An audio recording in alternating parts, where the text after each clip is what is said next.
نحمدہ ونصلی علی رسولہ الکریم۔ حضرت آج کل میں ایک موضوع کے اوپر بات کر رہا ہوں اور بہت ضروری ہے حضرت، وہ یہ ہے کہ یہ جو اللہ تعالیٰ نے ہمیں دین دیا ہے، اللہ تعالیٰ پوری کائنات کا رب ہے، پوری دنیا کا رب ہے، یا صرف مسجدوں، مدرسوں، مرکزوں اور خانقاہوں کا رب ہے؟ اس کے بعد جو نبی صلی اللہ علیہ وسلم اللہ تعالیٰ نے بھیجے، تو کیا وہ صرف مسجدوں، مدرسوں، مرکزوں اور خانقاہوں کے لیے تھے؟ یہ پوری دنیا کے لیے تھے، تمام انسانوں کے لیے تھے۔ اور اس کے بعد جو اللہ تعالیٰ نے قرآن مجید اللہ تعالیٰ نے نازل کیا، یہ قرآن مجید کیا صرف مسجد کے لیے، مدرسے کے لیے، مرکز کے لیے، خانقاہ کے لیے اس میں حکم ہے؟ یہ پوری دنیا کے لیے ہے، تمام انسانوں کے لیے ہیں۔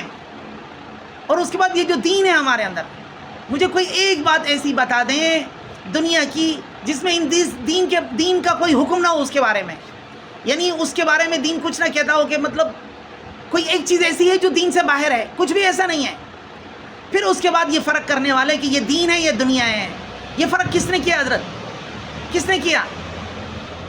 سب اللہ کے حکم کے تابع ہے، سب نبی صلی اللہ علیہ وسلم کی شریعت کے تابع ہے، سب قرآن کے تابع ہے، سب دین کے تابع ہے حضرت، کوئی چیز بھی دین سے باہر نہیں ہے۔ ہاں، اس کے بعد آپ مجھے بتاؤ، جو لوگ کہتے ہیں کہ بابا سیاست یہ الگ چیز ہے، حکومت یہ الگ چیز ہے، ان کے اندر مولویوں کا کام نہیں، کیوں کام نہیں ہے حضرت؟ ہر چیز کے اندر قرآن، حدیث، شریعت، دین اس کا کام ہے۔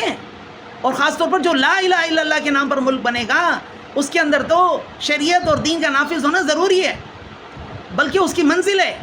اور پھر اس کے بعد جو علماء کرام اس کے لیے کوشش کرتے ہیں، محنت کرتے ہیں، وہ تو دین کا کام کر رہے ہیں۔ میں نے عرض کیا نا کہ دین کے جو شعبے ہیں اس کے اندر شریعت ہے، طریقت ہے، سیاست ہے۔ دین کے شعبوں کے اندر دین کا پھیلانا بھی ہے، دین کی حفاظت بھی ہے، دین کا نفاذ بھی ہے، دین کو نافذ بھی کرنا ہے۔